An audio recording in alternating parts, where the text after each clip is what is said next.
Hello everybody, my name is Dratnos and welcome to my spec spotlight for the Brewmaster Monk. This is the series where we take a look at different specs and talk about what to expect when you're playing with them in Mythic Plus, and what to expect if you choose to maybe roll up one as an alt. Let's start off by talking about Brewmaster Monk's strengths and weaknesses.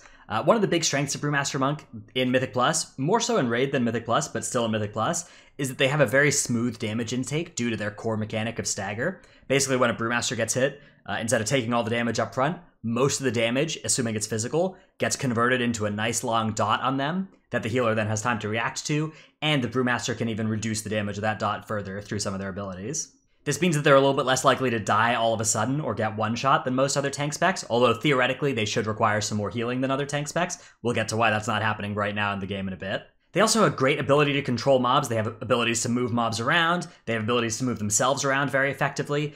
So grouping packs and moving packs from point A to point B is something that Brewmasters are uniquely good at. Finally, just in the state of the game right now, until patch 8.3 hits, they're overpowered. They take more healing than they should with Gift of the Ox. The current trinkets in the current raid are extremely good for them, and they're just staggering a huge portion of damage. So there are a set of nerfs coming out for Brewmaster in patch 8.3, which is coming fairly soon, that are going to knock them down a little bit, but right now, they just do huge amounts of self-healing, and so normally the drawback of Brewmaster that they take damage more smoothly, but theoretically should require some more external healing than most other tanks, is not currently true. Right now, they just take less damage more smoothly than everybody else. One of the drawbacks of Brewmaster Monk, especially relative to a spec like Protection Warrior, which is the other really popular Mythic Plus tank spec right now, is that they do less damage, particularly on AoE, than Prot Warrior usually does. Again, they're not a low damage tank, and because they're kind of overpowered right now, it's easier for them to make choices in their gearing towards damage, and that won't likely cost them their life like it might other tank specs. Brewmasters also don't have very many cooldowns. They don't have any offensive cooldowns at all. They don't have anything they can do to increase their damage on a cooldown. And they also don't have very many defensive. They basically just have one real defensive cooldown, and then they can talent into another. All right, let's start talking about the key abilities that a Brewmaster Monk has. One of the biggest utility pieces they bring to a Mythic Plus environment is Ring of Peace. This is extremely good, especially for Beguiling, because it allows them to move tides out of packs, and then either pull the pack without the tides, or pull the tides without the pack. And either of those two play patterns are an excellent way to deal with tides in annoying packs.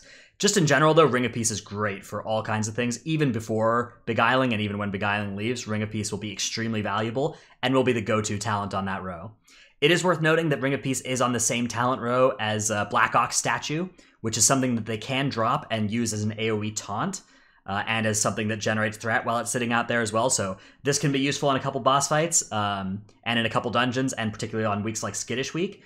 Right now, especially with Beguiling, it's not something that you see basically ever, but when Beguiling departs, we may start seeing that return, especially again on Skittish Weeks. Brewmaster Monks also have excellent mobility. They can roll around all over the place. They can upgrade their roll into a Chi Torpedo, or they can instead talent into Tiger's Lust, which is something that they can cast on themselves or anybody else to speed them up.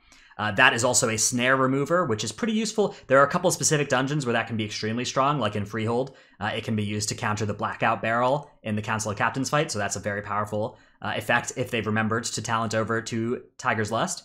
And they also have Transcendence, so they can put down a little teleport beacon and then switch over with it anytime they want, as anytime they're reasonably close to it. So you can see Brewmasters, like sometimes before they do a big pull, they'll drop their Transcendence outside, and then they'll run down the hallway, pick up a bunch of mobs, and then transcend back, and then all the mobs will come and group up nicely for them, and they don't have to, keep getting hit by them as they run back, like many other tanks would have to if they tried to run that kind of play. Brewmasters also have Leg Sweep, a nice AoE stun, very good thing to have on your tank. And they have Paralysis, a single target CC. It's not like Sapper in Prison, the mobs will still see you if you run near them, they'll still get in combat with you. But it is powerful, to stop things or to CC something for now until you're ready to deal with it later, or just to use it to interrupt abilities mid-fight. Brewmaster Taunt also comes with a speed boost for the target, which is generally upside, especially on the Brewmaster. For the other monk specs, Provoke having a speed boost is more often a downside than an upside, but for Brewmaster, it's usually pretty good to be able to get the mob to you and into the group quicker. So that is, I'd say, better than the average taunt. Brewmasters apply Mystic Touch to everything they deal damage to, which causes them to take 5% increased physical damage from everybody in the group. So that is a pretty large DPS increase, especially if your whole group is mainly physical damage. And there are a lot of comps like that these days, so it is a pretty big DPS boost. Brewmasters also have a mechanic called Elusive Brawler, and this is something that if you don't play Brewmaster, you might not understand exactly how it works. So basically, every time they get hit, they gain a stack of Elusive Brawler, and that Elusive Brawler stack grants them a chance to dodge the next attack that hits them. And if they continue not dodging, they'll keep gaining stacks of Elusive Brawler. Once they dodge, they'll lose all the stacks of the Elusive Brawler. Now, the percent chance of dodge that Elusive Brawler confers is based on the Brewmaster's mastery value. So high mastery Brewmasters can get 1 or 2 stacks of this and then be basically guaranteed to dodge, whereas lower mastery Brewmasters may instead need to get 3 or 4 stacks. So on its face, Elusive Brawler would be equally effective against any number of targets attacking you, but Brewmasters also generate stacks of Elusive Brawler with one of their rotational abilities, Blackout Strike. They press it like every 3 seconds, basically, which means that one stack, relative to the amount of incoming attacks, is better the fewer targets you're fighting. So if Brewmasters are fighting 1 target, they will dodge a very high percentage of those incoming attacks on a single target, especially if it's a slow attacking. Like if it's a boss that attacks once every 2 seconds or whatever, they can dodge a very high percentage of those attacks, and they can reset Necrotic just randomly all the time throughout the fight if the boss, for instance, has Necrotic active. Whereas if they're being attacked by like 3 mobs at once, they aren't going to be able to dodge nearly the same percentage of total attacks that are incoming. Brewmaster's main active mitigation comes from something called Ironskin Brew. So basically the way this works is that they can maintain 100% uptime on Ironskin Brew, and they should do that anytime they're getting melee attacked. They should basically never take a melee attack without having Ironskin Brew up, because they will stagger a lot less of it and be a lot more likely to actually just get killed on that first hit. And then, in addition to the Ironskin Brews, those share a charge with Purifying Brew, which is another type of brew that they can cast that removes some of their stagger, removes half of their current stagger dot. So that can be useful when they have a very high amount of damage currently staggered, but they generally only get to use a couple of Purifying Brews per pull or per boss fight before they start running dry on brews, and you basically need to always keep Ironskin Brew up, so they only get a couple of extra free brews to use as Purifies. Those should be used at the highest possible amount of stagger in order to get the most possible value.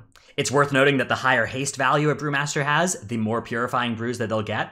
In Raid, generally haste is a pretty poor stat for Brewmasters, but moving over to Mythic Plus, haste a little bit starts to become pretty valuable to get 1 or 2 extra Purifying Brews into each trash bowl. Brewmaster's big defensive cooldown, Ironskin Brew, is also a brew, although it's not on that 4 shared charge system. But it ends up being a pretty long cooldown, like 4 minutes often, and it's a pretty big cooldown. Outside of that, in order to get another defensive cooldown, they need to take Dampen Harm as a talent, which is not a foregone conclusion. There's another good talent on that row called Bob and Weave that increases the duration of their stagger dot.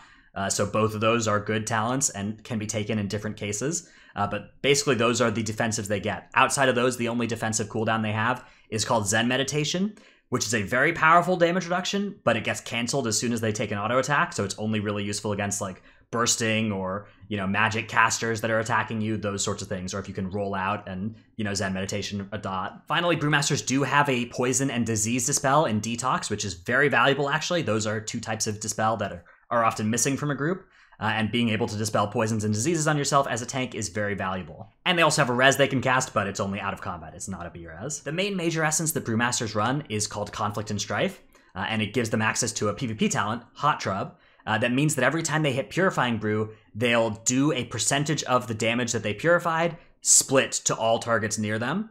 So this can be a useful way to increase the Brewmaster's overall damage throughout the dungeon, especially on like single target, a nice damage increase there. Really only in high keys where this starts to be a lot of damage. In lower keys, Brewmasters may instead consider Anima of Life and Death, and also in Toldagor, because Hot Trub can pull through the walls in Toldagor. A popular minor for Brewmaster monks is Null Barrier. They don't really have a bunch of great ways to deal with magic damage, and magic damage goes through most of their stagger. So Null Barrier just great any dungeon where there is some magic damage component.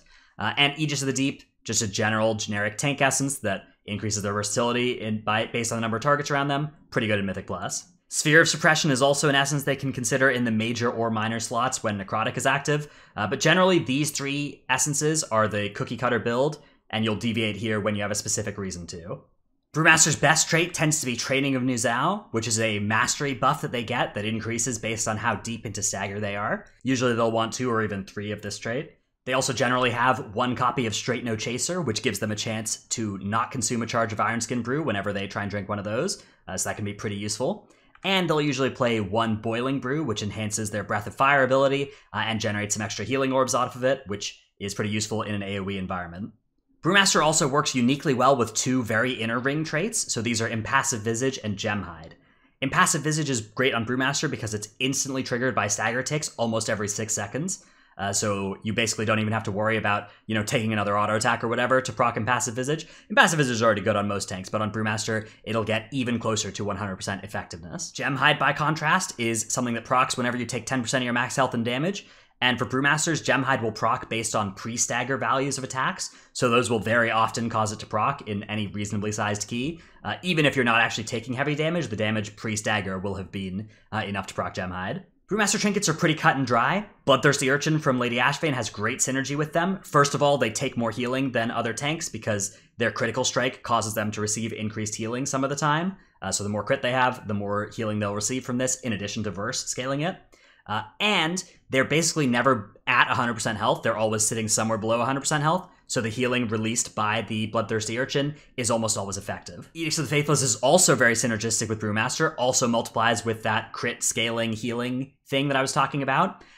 And they can just leave it on physical the whole time. They never need to switch it to magic. Even if they're taking only magic damage, some of that still gets staggered, and stagger is a physical dot, so they'll still get full effectiveness from just leaving Edicts of the Faithless on physical. There aren't really other options for high keys in these slots. You can play like Diamond Laced Refracting Prism from Battle of Dazar'alor if you don't have one of these defensive trinkets, or you can play some offensive trinkets. You could play like Ink Pod or Coral or Cyclotronic Blast or whatever, but pound for pound, this is one of the best spots to get a huge amounts of defensive value on a Brewmaster Monk. All right, let's talk about some of the groups that Brewmasters work really well in, and some of the things that they struggle with. One of the big synergies with Brewmaster Monk is actually the Resto Druid. Now, I know you're just thinking, okay, well, Resto Druid synergizes with everything, but I mean, beyond the fact that just Brewmaster is OP right now and Resto Druid is OP right now, even if you just look at their kits, these are two specs that really complement each other. Brewmaster is never really at full health and is, they have a long window in which they can be healed, so a healing over time effect works nicely for that, right? They're not going to die in a one-shot. And they're always taking a dot, right? So a good counter to a dot is a hot. Brewmasters can deal with poisons and diseases. Resto Druids can deal with curses and magic effects. So you have a full coverage on everything you can dispel. And just in general, there's not much overlap and pretty much full coverage of everything you might want in a Mythic Plus group from just these two specs. Brewmasters also work well in comps that are primarily physical damage. Of course, many comps these days happen to have a Havoc Demon Hunter as well, so if you have both of these, then you're getting full magic damage and physical damage increase with both Chaos Brand and Mystic Touch. But if you happen to be playing without a Havoc Demon Hunter, specs like Resto Druid do a lot of physical damage, and then you can play with, Outlaw Rogues, Fury Warriors, Beast Mastery Hunters, those sorts of specs that will all benefit from your Mystic Touch. One thing that Brewmaster historically has struggled with, and should once again after the nerfs, is Grievous. Right now, they don't actually struggle with Grievous because they can just top themselves because Gift of the Ox is bugged and they can just heal themselves to full, like, once every 10 seconds. But when that's fixed, and in previous iterations of the game when Brewmaster has not been, like, super duper overtuned, Grievous has been a problem for them because they hang out below 100% health so often that they basically have a hard time clearing their Grievous dot. One thing that Brewmasters use to counteract this is a little known talent called Healing Elixir that's generally not very good, just because it gives them the ability to top themselves when they do have Grievous. So if we see Brewmaster return to being a little bit less OP, that might be something you'll need to start considering on Grievous weeks. I hope you've enjoyed this Brewmaster spec spotlight. If you're interested in learning more about the spec, I'm going to put some Brewmaster streamers in the description below. I'd also like to especially shout out Trell, my friend.